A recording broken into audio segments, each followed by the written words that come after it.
Yes. So you can put 8 sound effects on there, and I don't know how to do it, and I'm afraid of trying something and screwing everything else up. Fair enough. But they're I wouldn't think it's that difficult. I wouldn't think so either. And the software has a sub-menu that you can go in and do it.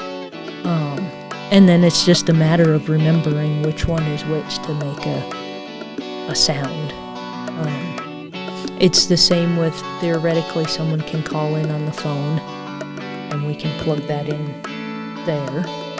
That would be kind of interesting to have kind of a call-in. Yeah. Maybe one day we'll just have to do a test and have somebody just give us a ring and we see what happens. But what we do now works. Oh, look, we only have 10 hours left on the SD card. I should probably empty that soon. So finger's doing well. Yeah, looks well. Last time, half of my ring finger, the scab got caught on the blanket and tore off. Ooh, that hurt. And then a couple of nights ago, the other half got caught. And yeah, a couple of nights ago, because yesterday when I got in the shower, it was really loose, and I didn't want to pull it off. Yeah. And then I was in Walgreens picking up my prescription and put my hand in my pocket, winced, pulled my hand out, and it must have come off while I was putting my hand in, because the scab was not in my pocket. So it's on the floor somewhere at Walgreens. Ew. And then there's some skin peeling off on my pinky finger, but you can tell that was the worst of the two. So I'm curious what Dr. Fix would have done to my finger, though. You would have cut it off. Oh my God! You just amputate it. Just you don't need it. The gangrene's going to get you. Yeah, it doesn't matter that you're left-handed. We'll just chop your finger off. You'll adjust. It does feel a little better. It still feels very weird. And I imagine it's going to take a long time to heal. Probably. So that was basically my last week, was just easing back into writing. Typing is mostly okay with my ring finger, but the pinky finger, I've kind of adjusted pretty easily with my ring finger to every key except for the A key. Because, when you learn typing, you learn your ASDF on your left hand. And so your pinky finger is always sitting on that A key. And man, every now and then when I'm typing, if you think about how many A's are in the English language. Yeah. And I'll just hit down on it, and then I'm done writing for a few minutes. Because I'm a dummy and I don't pay attention. So last time we were, I just noticed too that we don't do an intro to say, hey folks, you're listening to storytelling on the plains anymore. We got a pretty good outro going. You get the intro back. But we don't ever remember. We just sit and BS, and then we do the episode. So welcome back to Storytelling on the Plains. There you go. I like our outro much better than what we used to have. Mm-hmm. But hey, you live and learn. You start somewhere new and get going that way. And last time we were talking about Dr. Fix, and we didn't finish with her life. We just got as far as her getting divorced. We didn't even get to her famous story, which is in this part. And so Dr. Fix is now living in Gearing, for those of you who didn't listen to the first part, and why wouldn't you? But go back and listen to it. Yeah, go back and listen to it, man. But anyway, she's living in Gearing now, riding on her horse and buggy all over town, and then some, because she served like practically the panhandle. If you think a 75-mile radius, that's most of the panhandle. Mm-hmm. And I think the only reason she didn't do more is because, if you get farther north there's nobody there yet. Yeah. So. I And well, your resources get stretched, I suppose, when you just can only go so far before you have to turn back. Yeah. And I don't really know how well, roads were and stuff. And if you think about like where Montrose is, you're still, 20 some miles from the border to South Dakota, but there still today isn't really anything out there. Yeah, and Montrose is interesting because you have, at least from like Harrison's point, you have to get down the bluff. You have to get down that ridge, which is a pretty steep, impassable ridge in the winter. Even by truck, it's hard to get up and down that ridge on that dirt road.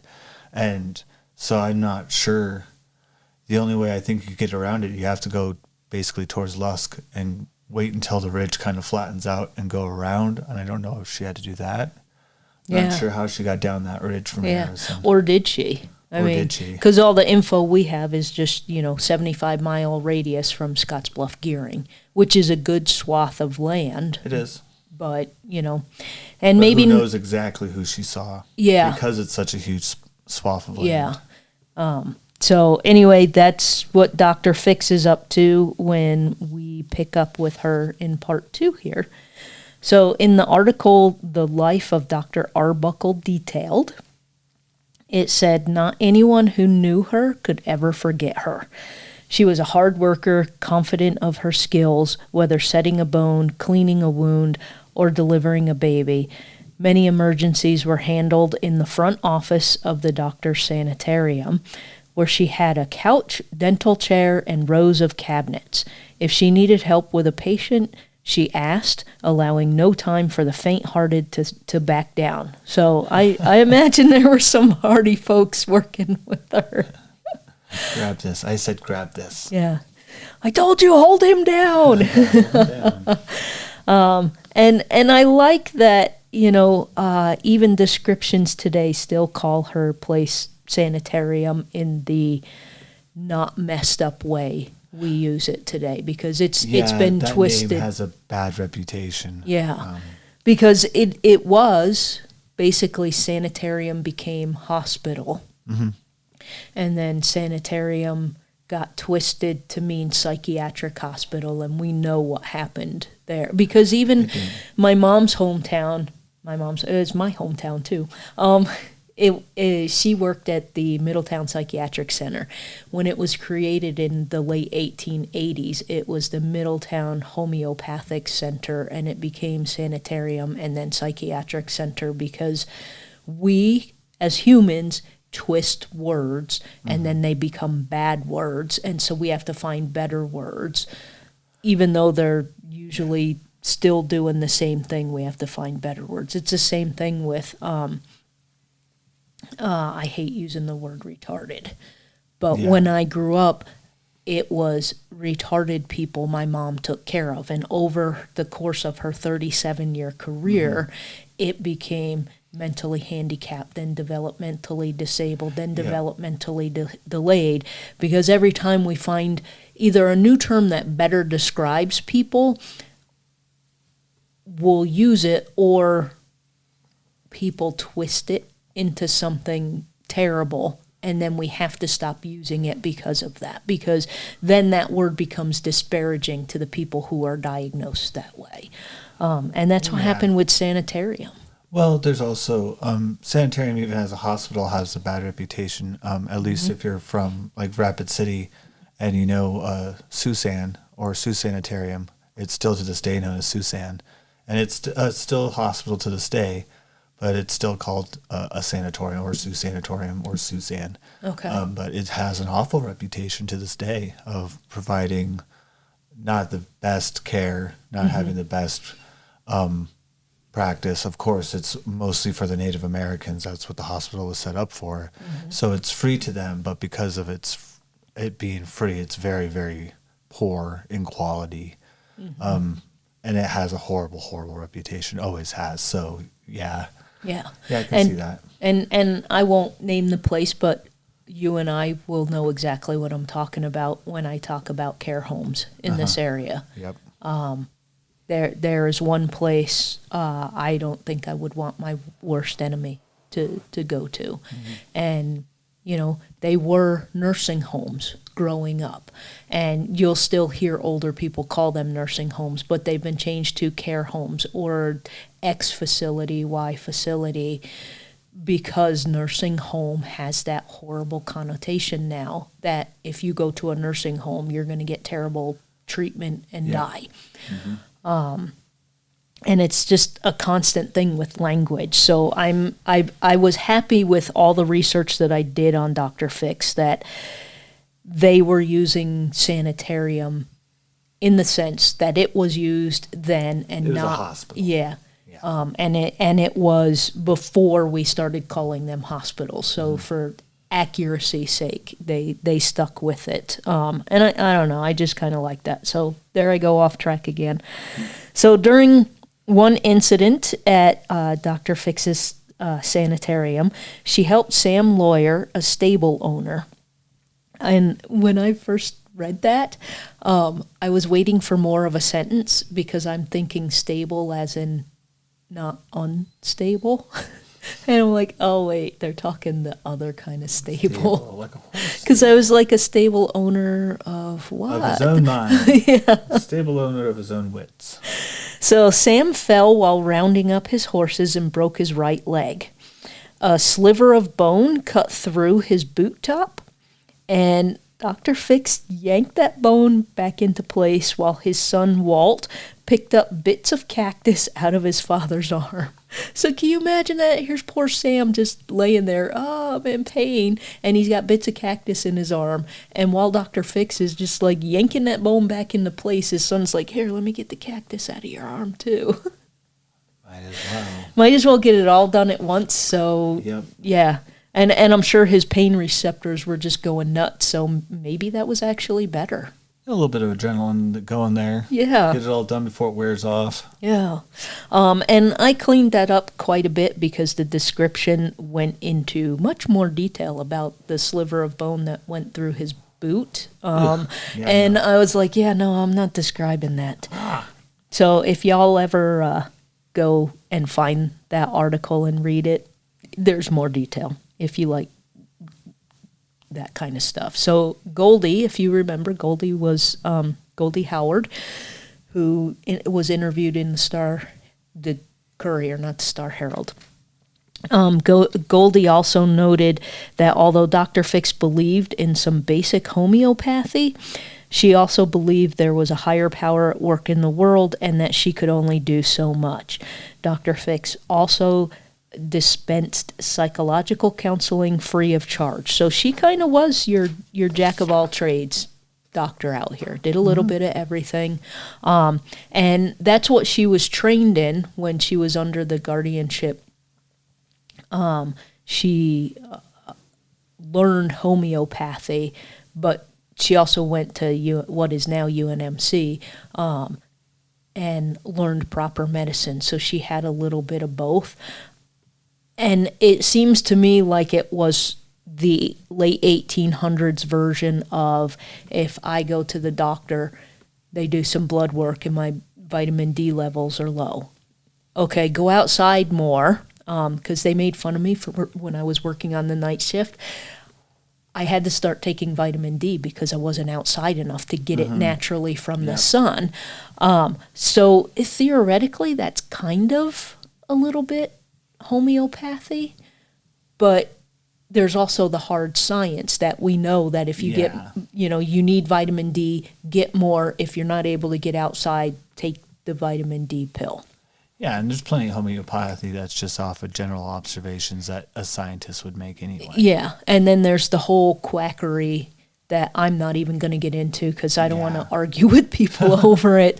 But it seems like she kind of did a little bit of both, which, late 1800s, you have to do that out here. It's not like you can just pick up a phone and call somebody and get what you need right away. She's got to figure crap out right away.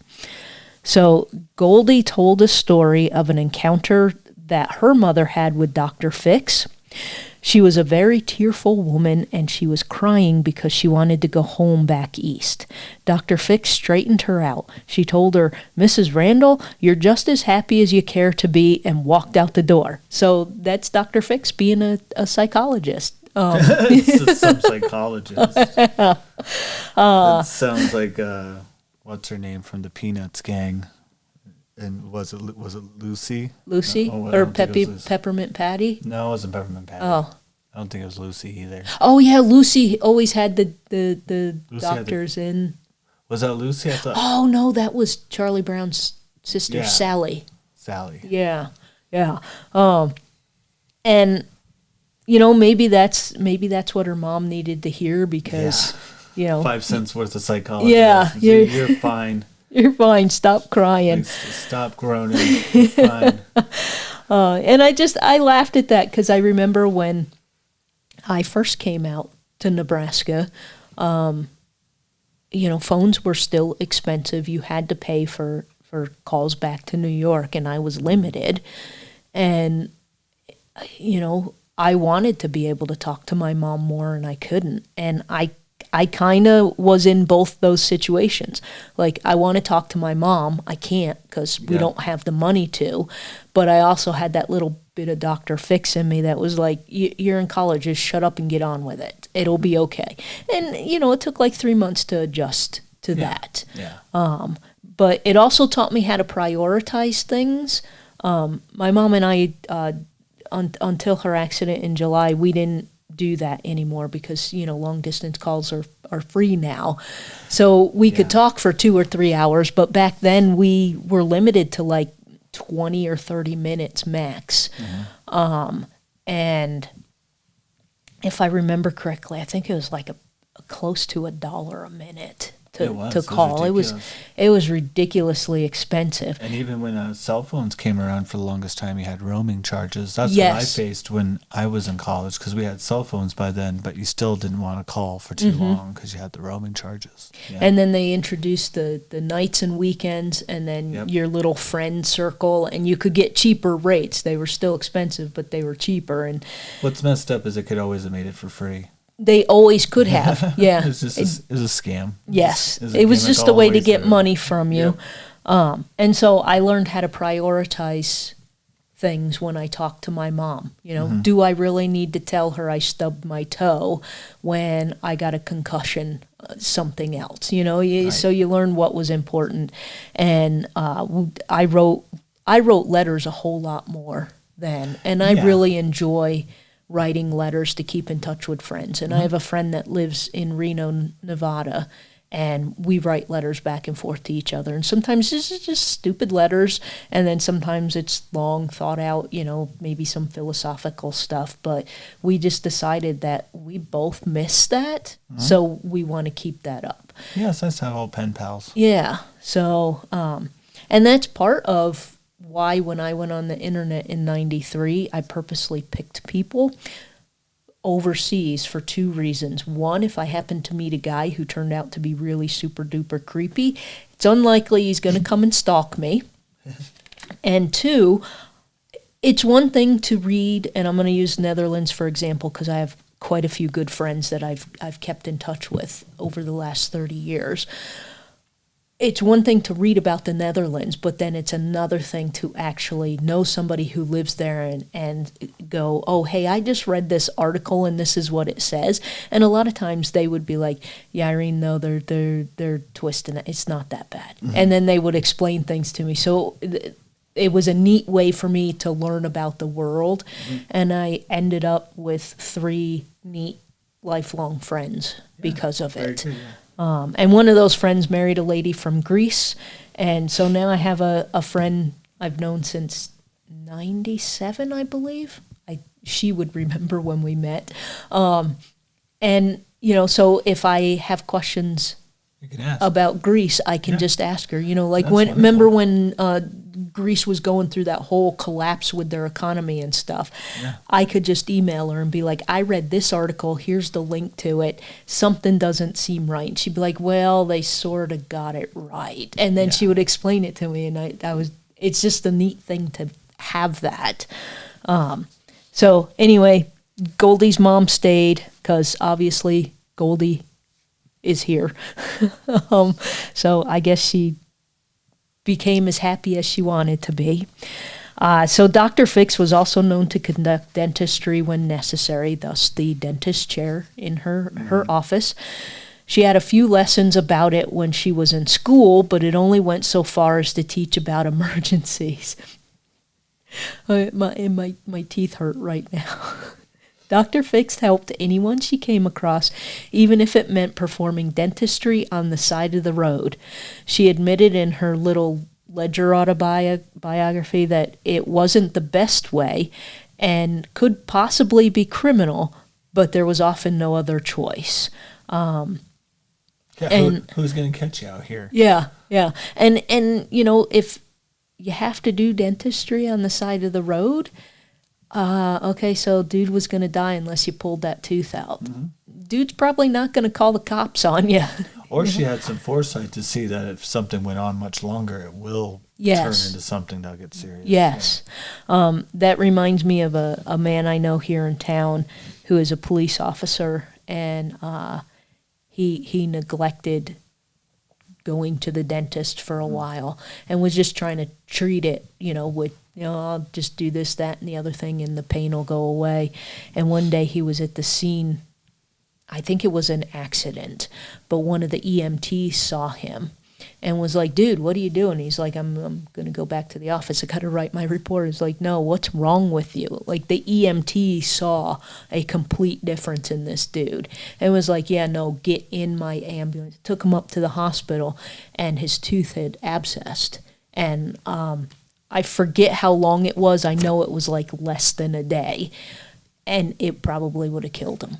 Oh, geez, But this EMT saw it, and he was just trying to get on with life. He was like, no, I got to do this with my family. No, I need to do this. No, I need to do this, and he was just doing little things to lessen the pain and wasn't thinking that, because most people don't think about how your teeth can kill you. Oh, yeah.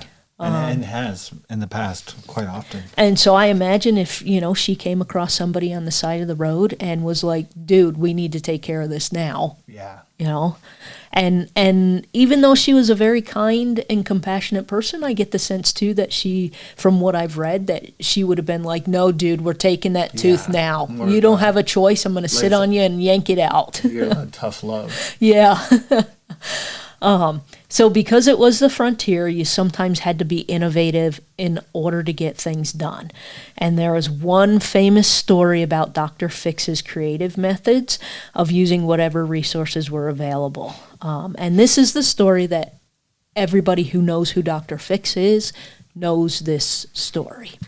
According to the UNMC website, which is the University of Nebraska Medical Center, they have a section about early rural practitioners.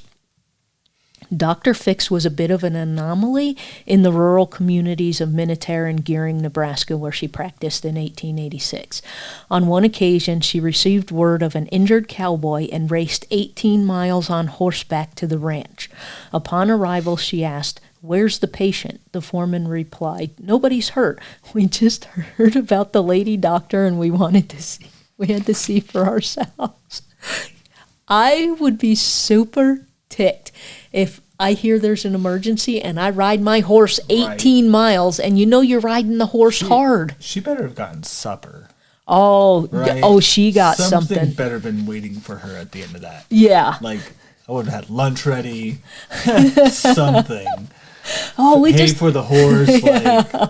We feed the horse. We heard there was a lady doctor, and we just wanted to see her. Well, yeah, she's a dentist too. She's about to rip out all your teeth for dragging her all the way up here.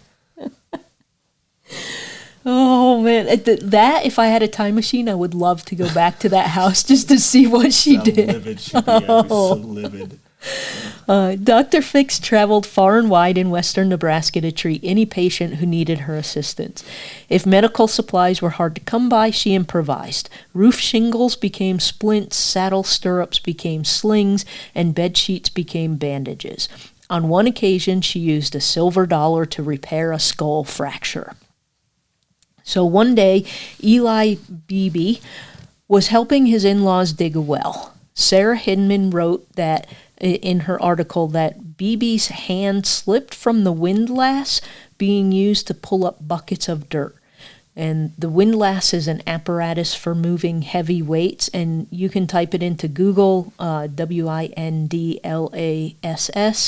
and a windlass consists of a horizontal cylinder, which is rotated by the turn of a crank or a belt. A winch is affixed to one or both ends, and a cable or rope is wound around the winch, pulling a weight attached to the opposite end. The Greek scientist Archimedes was the inventor of the windlass. So I had to go and look up what it was, because when I read it, I sort of knew what it was, but I'm a very visual person. Mm-hmm. And if you go Google it, there's plenty of pictures of what one looks like. So the windlass struck Beebe's skull with the full force of the falling load. His wound was so deep, his brain was exposed. So he's going to die, right? Yeah. Your brain's exposed, you're going to die. Yeah, not with Dr. Fix around. She takes a silver dollar. So she gets on the scene, they call for help. She gets there. She takes a silver dollar and a hammer and starts pounding away at the coin until it's like this thick disc. So she flattened it and stretched it out a bit more, but it's still pretty thick. And it covered the giant gash in his head. So she's pounding away to make the silver dollar the shape of the cut in his head. She then pulls his sculpt back together and stitches the coin into his scalp, closing the wound. So, just imagine that. You've just flattened a silver dollar into the shape of this wound, and now you put the silver dollar on top of that wound, and with one hand you're pulling the two pieces of his scalp together, and then the other hand you're stitching his skull back up. And I guess I'd need a doctor to explain why and what was the benefit of that. Because, in my head, I think I kind of get what she was trying to do, but I don't want to say because I'm not a doctor. Mm-hmm. So I would really wonder why would, because I guess if the brain's exposed, was she using it as kind of like a part of the bone that was no longer there? Was that the idea, to make it part of the bone and cover up the brain again and then cover it back? I guess that was part of the idea. That's what my guess was she was trying to cover the exposed part of the brain, and use the coin as a makeshift bone. That would be my guess as to why. So she is the first person to successfully use a silver plate in brain surgery. And there are lots of people that have silver plates in their head, mm-hmm. And they set off metal detectors. Not too much anymore, because I think we have better technology today, but I've known a few people in my life that were much older than me that had a plate in their head. Well, think about how would you even, I suppose she'd sanitize this through heat or something to try to get it as sanitary as possible, but it's not very sanitary conditions. I'm sure her little makeshift hospital or whatever wasn't the best. It was probably the best at the time. And she was out at the site, from what I understand. Yeah, so she just went out there. Went out to probably the same place they were using to make horseshoes. Pounded out a silver coin, put it in the furnace a couple times to sanitize it, and just slap it right on there. So it was as sanitized as you would have to heat the coin up to flatten it and make it malleable, but then you're putting it back on the anvil mm-hmm. and hammering it again, and I'm sure the hammer wasn't sanitized. I'm sure that the heat would probably kill most bacteria you'd have to worry about. But you figure her hands, probably not wearing gloves, would have been more bacteria ridden than the coin, to tell you the truth. And I'm sure Mr. Beebe was willing to let her do anything, because he was going to die. Oh, I would have been. I would have let her go for it. But just do it. Do what you got to do. But it does make you wonder. Mm-hmm. And Mr. Beebe did live to be 80 years old. Crazy. And how old was he when he got this done? He was I think late 20s when this happened. So, yeah. So that's incredible. Yeah. And she just did that on the fly. So that's the kind of person she was. It wasn't even a case of, well, guess you're going to die. It was, oh, crap, you're going to die unless I figure something out. Yeah. And she had a silver dollar, so that's what she used. And if she wasn't there, that would have been his fate. They just would have done the best to make him comfortable and just let him die. Yep, yep. So after this incident, she was known as the Silver Dollar Doctor. And like I said, anybody around here who knows Dr. Fix knows the Silver Dollar story. Some of them don't even know that it was Eli Beebe.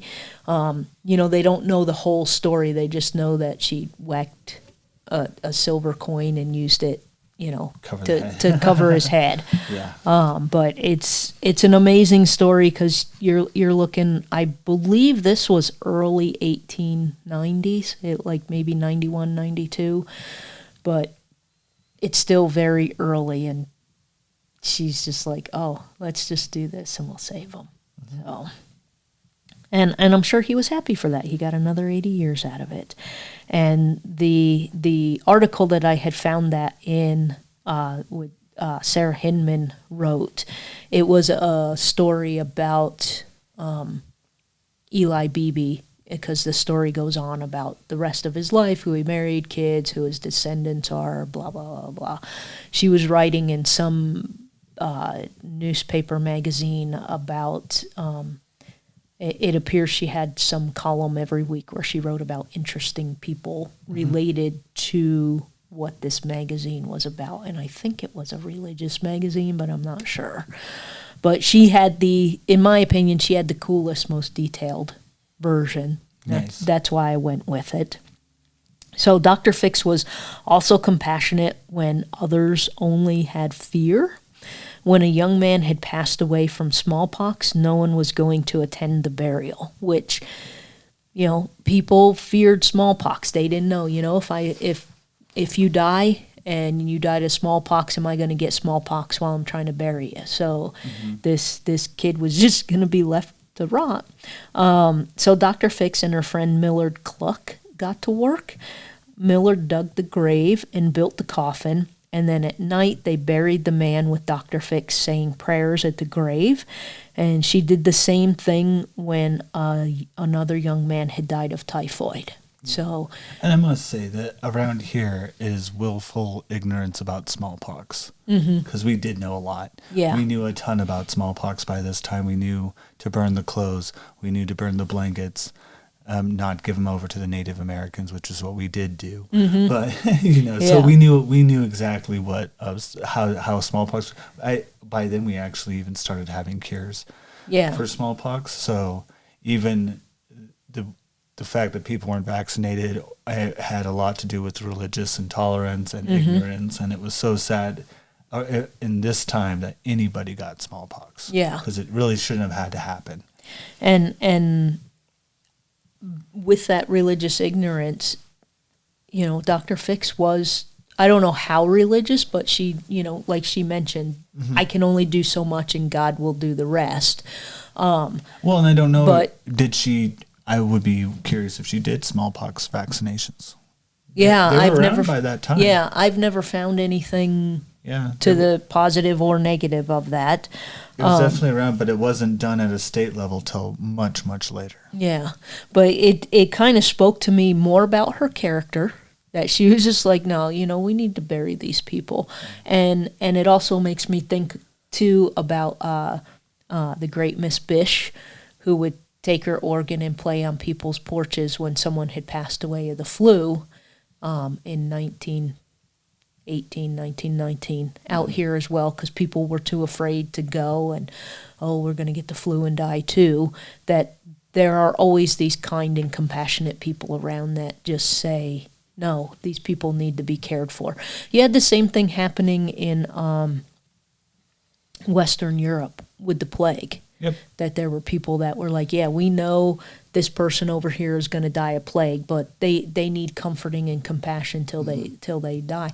And they felt they were protected by God, because they didn't get plague and die, and they were able to go and, and there's millions of stories that play off that. Yeah. Like survivor stories of my faith. Well, COVID is much similar. Yeah. Very similar to COVID. And if you believe that, good for you. I'm not here to bash on any of that. Right. But I just think that in this particular case, smallpox anyway, not talking about typhoid. Typhoid is a completely different story. Yeah. But smallpox was relatively well known. Yeah. We knew how to fight it. We knew how to combat it. And I think a lot of it we just didn't. Yeah. So I always found that really curious. Yeah.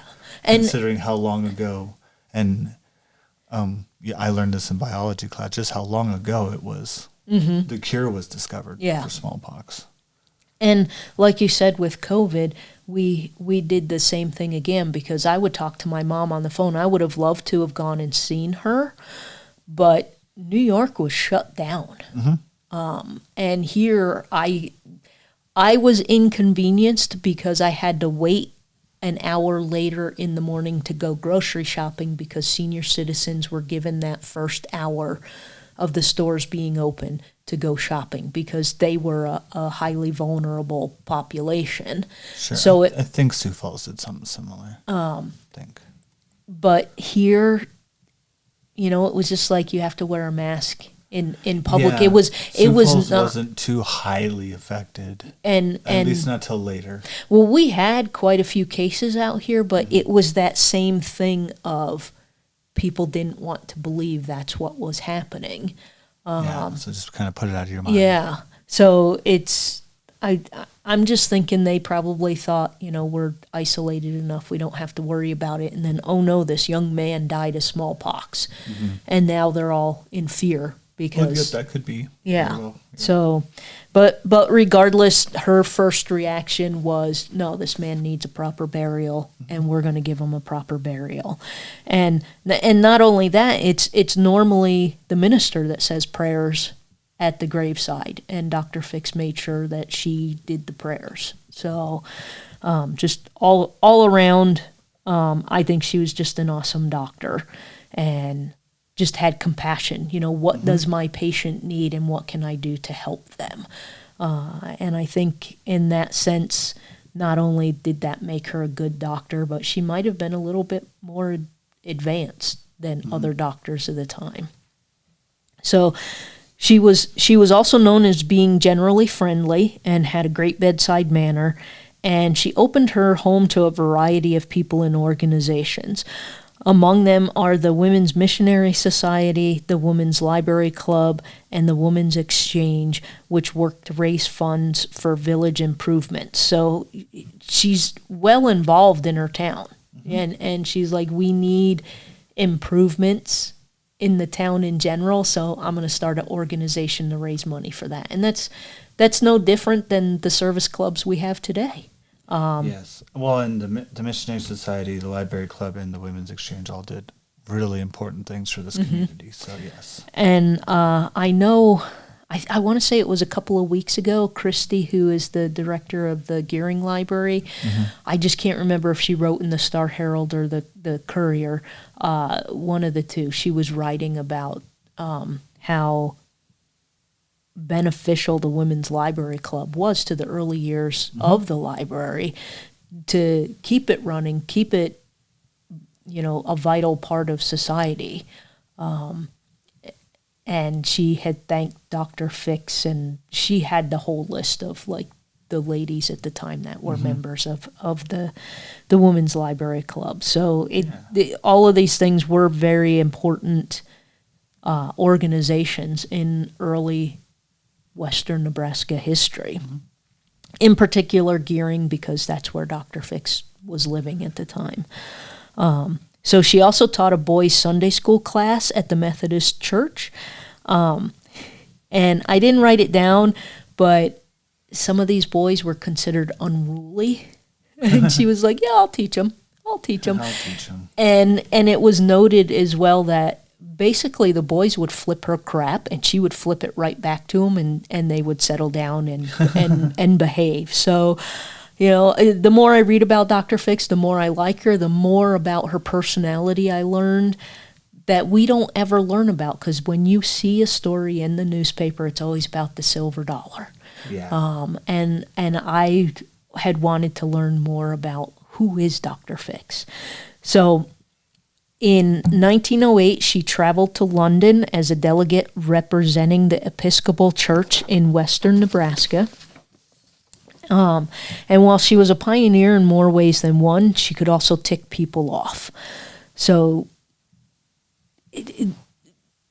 I didn't really write much about her going to London to be a representative, but if you think about that point in time, it's 1908. Mm-hmm. Who are you sending to London? You're sending a man. Probably, yeah. And they sent her. Yeah. So that also says what a force she was in the community and in society in general. So Dr. Fix was frank and didn't mess about sometimes. It kind of makes me laugh. I am in no way comparing myself to Dr. Fix, but I get that here sometimes. I get told that I'm too frank and too straightforward. Oh, so do I. And, I don't care. And I'm like, I don't care. If you're screwing up or screwing around, I'm going to call you out on it. And I just think that's the way it should be everywhere. Oh, it's just all back talk gossip otherwise. Yep. And so that's what she experienced as well. Because she didn't mess around, it led to her being gossiped about, particularly about her not being a cook or a housekeeper. So the adults in town would talk behind her back that, she should be home cooking and cleaning. And she cured this man and pulled this bullet out of this man's leg, but she didn't come home and make lasagna. How dare she? Yeah. How dare she not have dinner ready for herself? Yeah. And that's why she hired a cook and a housekeeper, because she was out just saving people. Yeah. And just for her too. She didn't marry. She didn't have kids. And So like, and just like today, the kids didn't care.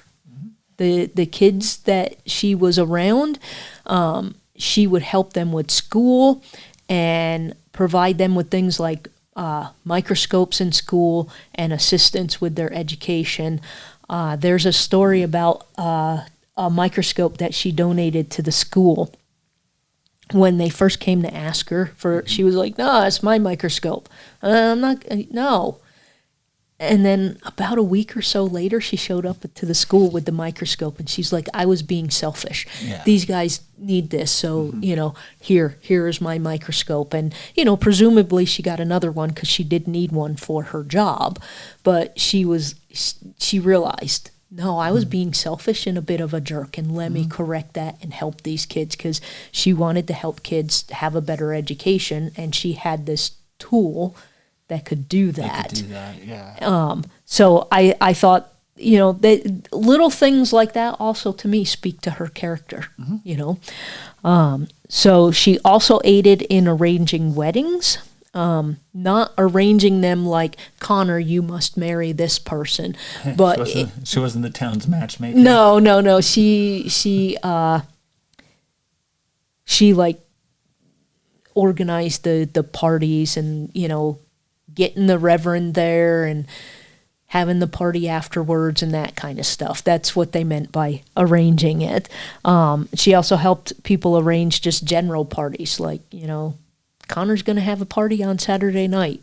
Dr. Fix was there helping you make sure you got everything all sorted so the party would be good. And I think, I find this in the society nowadays too. Especially around women, not to bash the women too much, but it seems like if you're a single woman who doesn't have kids, that you get discriminated a lot against by the women who do have kids or do have a husband or both. And it just seems like you're kind of forced out. I never thought that was very fair, because these single women who maybe don't want, like Dr. Fix, don't want kids or don't have time or don't want a spouse, but still want to engage with the community and like spending time around kids, why shouldn't they get the chance and take it off, everybody else's hands? Because they're, parents are always like, "Oh, I never have enough time," but I don't want to give these to these strangers who don't know nothing about kids because they don't have kids of their own. I find that awfully unfair. It is. It's very unfair. And as someone who doesn't have kids, I've experienced that. Yeah. Well, and I've experienced too. That's right. You don't have kids either. And as a gay man, I don't, me and my husband, I don't think we really plan on having kids. And you never know what might change, but we haven't really. So, but it leads to that problem with my friends. And sometimes it's just natural. Like, we used to do game nights with my friends all the time. Well, when you have kids, that changes, you know. You have a baby. That's not what I'm talking about. I'm talking about, like, when it comes to take care of the baby. Like, my friends will bring their baby over. It's like, here, take care of this baby. Yeah. Like, they're a bit more friendly, but society in general seems to be much more pushy when it comes to being a para or a child care person, or even you and I used to work at the shelter, which I was surprised you and I both got in there because of our lack of parentage. You know, you don't have that parent status. Yeah. So I honestly think my in there was knowing the now current director, and that I had written so many stories for the Star Herald. She knew who I was and was like, yeah, I'll get you. I feel like she got me the interview, and then I got myself the job. And I did too. Yeah. I think I knew certain people. Yeah, you knew a certain person that was there. It is all about who you know in this town, unfortunately. But I did get the job on my own, because when they started asking me questions, it was obvious I knew what I was doing. I need a little bit of training, because my training was with just as a para, working with kids in the school, with SPED kids, and now I'm moving to the shelter. So they're still kids, but you need a little different training to work with those kids. Yeah, if I had just applied for that job, I don't think I would have even gotten an interview. But because I knew the director, I think that was my foot in the door, and then I was able to push myself the rest of the way through that door. But parties would be the same thing. You know, like, if I was planning somebody's party, it wasn't like a direct friend. It's something like Dr. Fix is doing, just a party arranger. You know, nowadays that'd be kind of creepy, because, you know, you don't have kids, you're not in the parent circle. So, like, what are you doing? Yeah. So, yeah. Yeah, different time. And she also did home theatricals. So, like, folks were putting on plays at home, and she helped, you know, organize, it's going to be at so-and-so's house, and I'm like, that's kind of cool too. So she was very involved in her community in pretty much every way, even though I think I wrote about it here in a little bit, but she never had kids. And after she got divorced, she never got married again, and it didn't matter. She was a big part of society and was a big positive part of society. I think there were just some, my impression is there were some hoity-toity women who didn't like Dr. Fix telling them what was what. Because they were probably used to being, I'm the hoity-toity woman that everybody wants to kiss my butt. And Dr. Fix is, I'm not kissing anybody's butt. So I think that's where some of the gossipy things about her came about. So one woman, Lulu Souter Boyer, remembers her mother being really angry at a woman who said nasty things about Dr. Fix. Lulu, she said, I'd like to put a hot potato in that woman's mouth. I'd like to put a hot potato in that woman's mouth. Yeah. Tell you what. So Dr. Fix was well aware of all of this gossip about her, and she wrote in one of her notebooks, you can't sew buttons on your neighbor's mouth. And that was basically her response to it. She just wasn't going to engage in that kind of bullshit. There's one story about how life in general can be a contradiction, but I can see myself in Dr. Fix's shoes in doing the same thing. Most of the time, she was with her driver, but sometimes she was alone. One night when she was alone on the way to deliver a baby, she was accosted by a drunk. When I first read this story, like my entire body tensed up because I'm going, oh God, no, please don't keep going with this story because my mind's already gone to the end and it's not good. Right. So she took her medicine bag out and hit him on the side of the head with it. And the man staggered. She wrote in her letter, the man staggered like a chicken with his head cut off. It's like, oh. So she gave him quite the wallop. So I'm happy the story turned out well. Mm-hmm. She disapproved of drunkenness because she saw the harm that it did. She was also kind of forgiving of it. So this is one way where I think she was a little bit ahead of her time. And I'll get to this story in a second, but she disapproved of drunkenness, but she also understands. Like I disapprove of drunkard. Do you still even use that term? Drunkenness. Need to bring it back. Yeah. But she also understood that it was an affliction. If you were an alcoholic, they weren't using that term, but she also understood that it was an affliction. So one of her employees, John Becker, was what she called a crippled alcoholic. And I don't think that needs any more explanation. You and I both know what that means, and I think most people understand that. When he was drunk, she would fire him from his job. And when he was sober, she would hire him back. And to me, that says a whole lot about what she thought about compassion and empathy.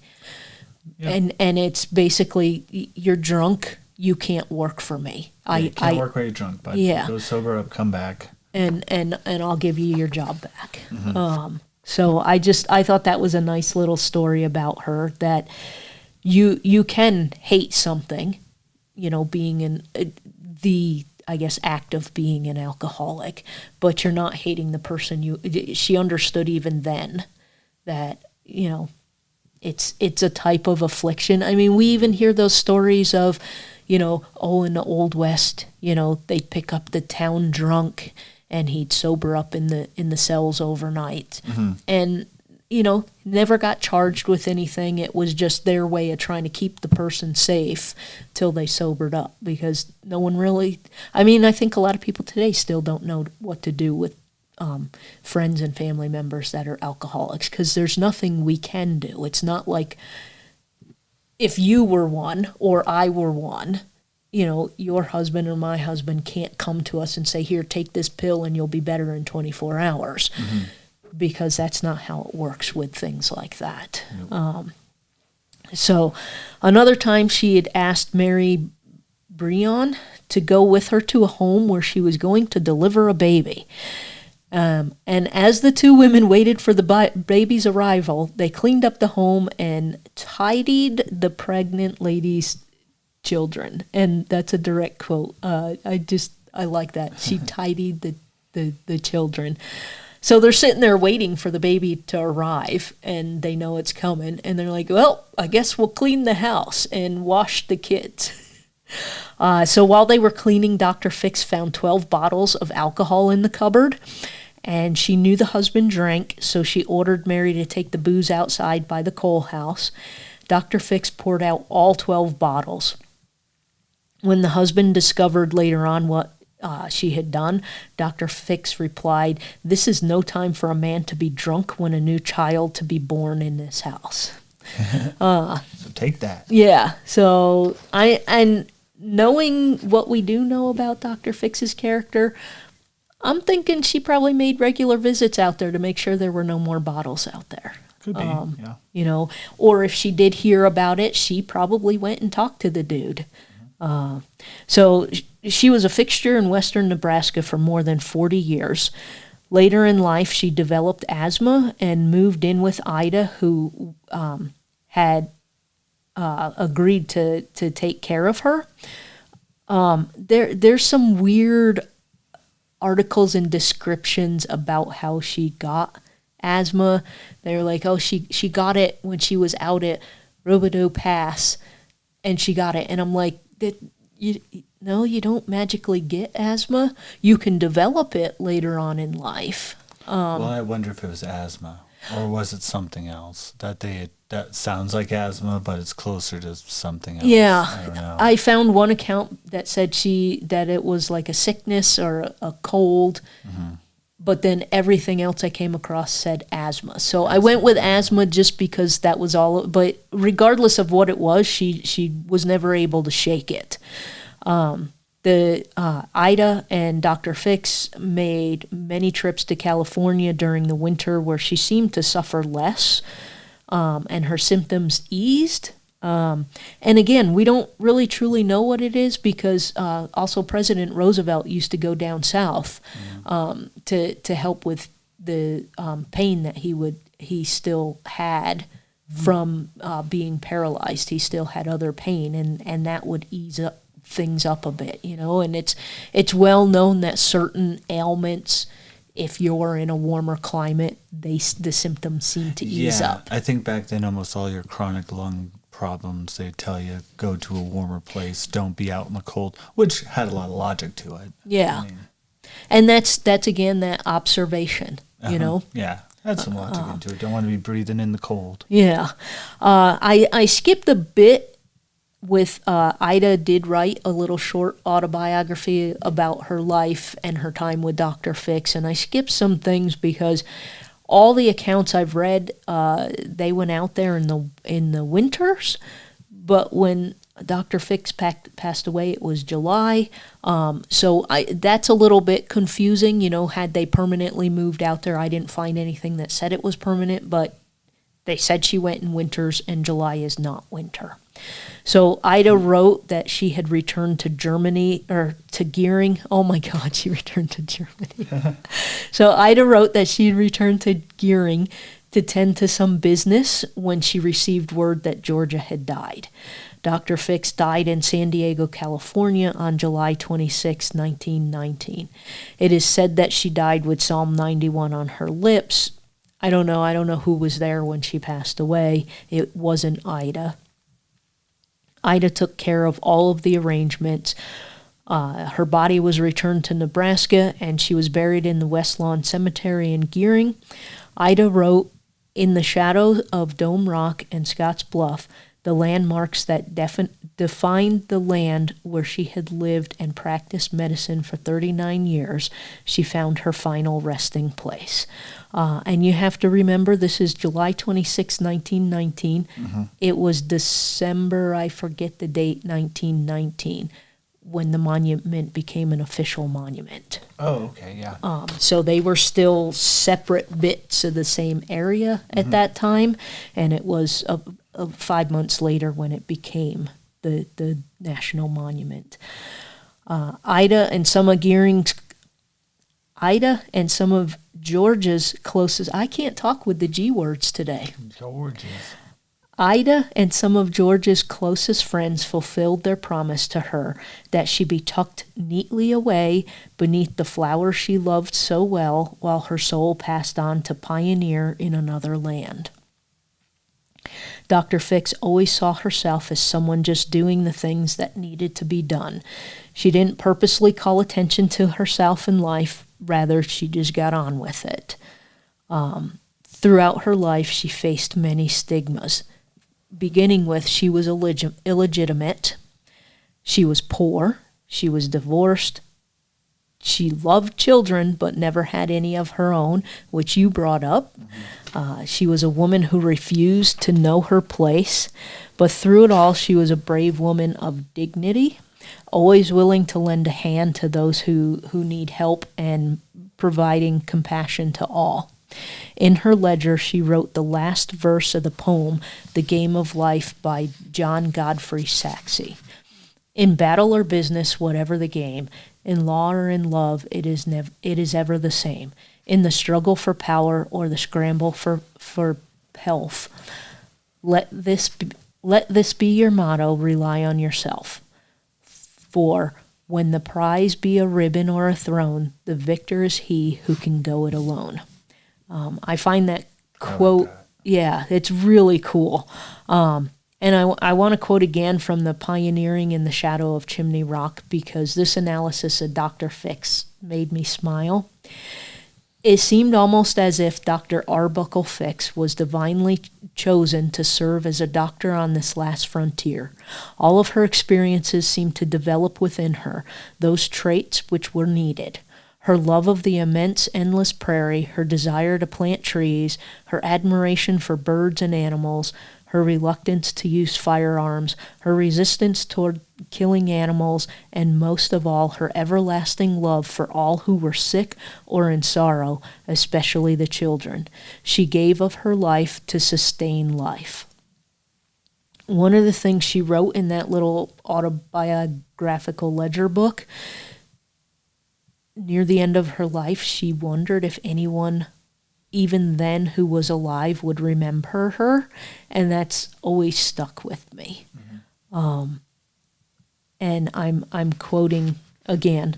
It seems that it must have been in another life. So many things have intervened since that one gloomy morning when I left Princeton some 40 years ago. I, so ignorant of the ways of the world, started to make my way, she wrote.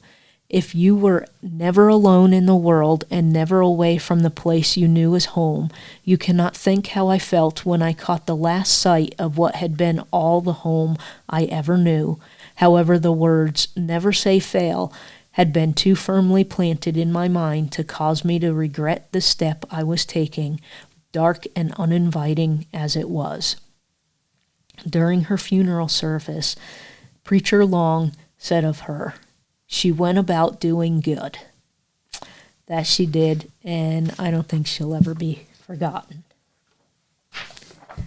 So, that's Dr. Fix, and I hope folks, not only learned about a cool doctor that's out here, but a lot of things she wrote about, a lot of things that she did, I can identify with. The doubt, am I even worthy? I mean, my God, she was freaking worthy. But, people still have those doubts. Am I worthy? Is anybody going to remember me? Yep. Have I done good in the world? Absolutely. And, I know she saved lives more than just Mr. Beebe with a silver dollar. That dude with the broken leg, and countless others, that weren't written down, that we don't have accounts for. So I wanted to tell the story of Dr. Fix with all the information that we have, not that the silver dollar story is a silly story. It's a neat story, but it's not all of who she was. And when you read about all the other things that she was, and I want to do Ida as well, because she did write that little ledger, and I think Ida deserves her own story. These were just regular folk out here doing things, and I sometimes often forget as well that even just, an act of kindness, like the gift you gave me this morning, you didn't have to do it, but you did it because you wanted to. Those things matter, and those things never get written down in history and in life. And it just goes to show you that even though she was blazing a trail as a woman doctor out here and did fantastic things, even at the end of her days, she still wondered, does anybody remember me? Was I good enough to be remembered? So that's it for this time. Right. I'm not sure what we're gonna do next week. I'll pick one and we'll do it. Yeah, we'll get it figured out. Hopefully you guys enjoyed this two-parter on Dr. Fix. And until next time, I'm Irene. And I'm Connor. And this is Storytelling on the Plains.